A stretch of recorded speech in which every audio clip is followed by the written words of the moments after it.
আসসালামু আলাইকুম everyone, welcome to home cooking recipes. আজকে আমি আপনাদের সাথে শেয়ার করব ডিম আলুর চপ। ভিউয়ার্স, ডিম আলুর চপ তৈরি করার জন্য আমি একটি বাটিতে বেসন মিক্সড নিয়ে নিয়েছি। ভিউয়ার্স, আপনারা চাইলে আমার এই বেসন মিক্সডের ভিডিওটা ফেসবুক পেজ থেকে দেখে নিতে পারেন। আমি ছোট্ট একটা রিলস আকারে বেসন মিক্সের ভিডিওটা দিয়ে দিয়েছি।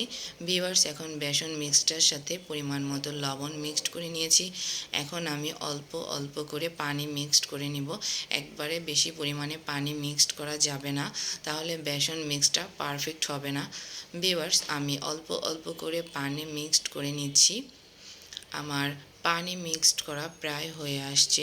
ভিউয়ার্স, আপনারা যারা আমার এই ভিডিওটা ইউটিউব চ্যানেল থেকে দেখছেন, প্লিজ ইউটিউব চ্যানেলটাকে সাবস্ক্রাইব করে দিবেন। আর যারা ফেসবুক পেজ থেকে দেখছেন, প্লিজ পেজটাকে লাইক এবং ফলো করে দিবেন। আর যদি ভিডিওটা আপনাদের কাছে ভালো লাগে, তাহলে আপনাদের ফ্রেন্ডের মাঝে শেয়ার করে দিবেন। ভিউয়ার্স, আমার পারফেক্টভাবে বেসন মিক্সটা গোলানো হয়ে গিয়েছে। এখন আমি এটাকে 1 ঘন্টার জন্য রেস্টে রেখে দিব। এদিকে আমি আলু সিদ্ধ করে নিয়েছি। আমি এখানে পরিমাণ মতো আলু নিয়ে নিয়েছি। আলু সিদ্ধটার সাথে আমি এখানে দিয়ে দিয়েছি পরিমাণ মতো পেঁয়াজ বেরেস্তা, চিলি ফ্লেক্স, পরিমাণ মতো লবণ, জিরার গুঁড়া, ধনিয়ার গুঁড়া, 5 ফোড়নের গুঁড়া। এখন সবগুলো উপকরণ আলু সিদ্ধর সাথে খুব ভালো করে মিক্সড করে নিব। আলুটাকে হাত দিয়ে খুব ভালো করে ম্যাশ করে নিব।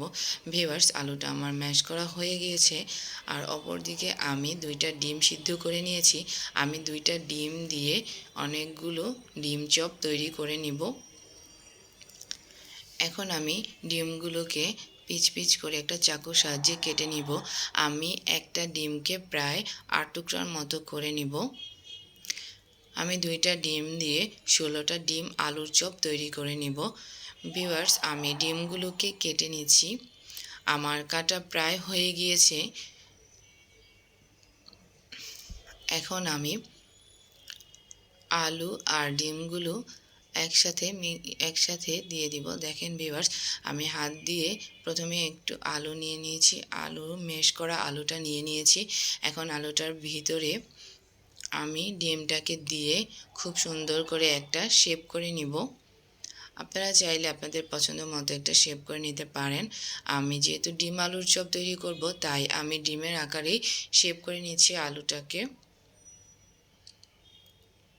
ভিউয়ার্স, আমার শেপ করা প্রায় হয়ে গিয়েছে। এইভাবে আমি প্রায় 16টা ডিম আলুর চপ তৈরি করে নিব। ভিউয়ার্স, আমার ডিম আলুর চপ তৈরি করা হয়ে গিয়েছে। ভিউয়ার্স, আমি চুলায় আগেই প্যান বসিয়ে তেল দিয়ে দিয়েছিলাম। আমার তেলটা প্রায় গরম হয়ে আসছে। এখন আমি ডিম আলুর পুরটাকে বেসনের গোলার মধ্যে চুবিয়ে গরম তেলের মধ্যে দিয়ে দিব।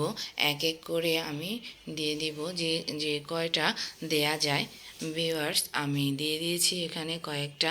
এখন হালকা তাপে ভেজে নিব। খুব বেশি তাপে ভাজা যাবে না, তাহলে ওপর থেকে কালার চলে আসবে, কিন্তু ডিম আলুর চপটা মচমচে হবে না। ভিউয়ার্স, আমি নাড়াচাড়া দিয়ে উল্টিয়ে পাল্টিয়ে খুব সুন্দর করে ভেজে নিচ্ছি। দেখেন ভিউয়ার্স, আমার ভাজা প্রায় হয়ে গিয়েছে। কি সুন্দর কালার চলে আসছে। এখন আমি ডিম আলুর চপগুলোকে চুলা থেকে নামিয়ে নিব। দেখেন ভিউয়ার্স, নামিয়ে নিয়েছি। 2টা ডিম দিয়ে কতগুলো হয়েছে। আপনারাও বাসায় ট্রাই করবেন, ইফতারে খেতে খুব ভালো লাগবে।